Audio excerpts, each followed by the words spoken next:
হাদির সাথে আমার চলাফেরা হচ্ছে 22 বছর। তো যার কারণে ওসমান হাদির ভাই হিসেবে একজন স্বতন্ত্র প্রার্থী, তার পক্ষে আমি দাঁড়িয়েছি। ইনকিলাব মঞ্চের হয়ে আমি তার কাছে যাই নাই। ঢাকা দক্ষিণ সিটি কর্পোরেশন নির্বাচনে মেয়র পদে প্রার্থী হওয়ার ঘোষণা দিয়েছেন ইনকিলাব মঞ্চের সদস্য সচিব আব্দুল্লাহ আল জাবের। রোববার গণমাধ্যমকে তিনি নিজেই এ তথ্য নিশ্চিত করেন। এর আগে ডাকসুর মুক্তিযোদ্ধা বিষয়ক সম্পাদক ও ইনকিলাব মঞ্চ ঢাকা বিশ্ববিদ্যালয় শাখার সদস্য সচিব ফাতেমা তাসনিম জুমা সামাজিক যোগাযোগ মাধ্যমে এক পোস্টে তার প্রার্থিতার বিষয়টি প্রকাশ করেন।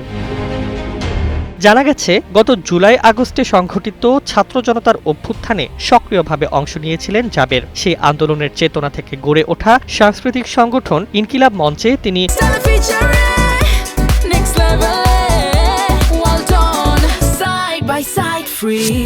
বর্তমানে সদস্য সচিব হিসেবে দায়িত্ব পালন করছেন। সংগঠনটির প্রতিষ্ঠাতা শরীফ ওসমান বিন হাদি ত্রয়োদশ জাতীয় সংসদ নির্বাচনে ঢাকা ৮ আসনে স্বতন্ত্র প্রার্থী ছিলেন। পরবর্তীতে হামলায় গুলিবিদ্ধ হয়ে সিঙ্গাপুর জেনারেল হাসপাতালে চিকিৎসাধীন অবস্থায় মৃত্যুবরণ করেন। তার আদর্শ ও আন্দোলনের ধারাবাহিকতা বজায় রাখার প্রত্যয় থেকেই জাবেরের এ নির্বাচনী লড়াই বলে মনে করছেন সংশ্লিষ্টরা।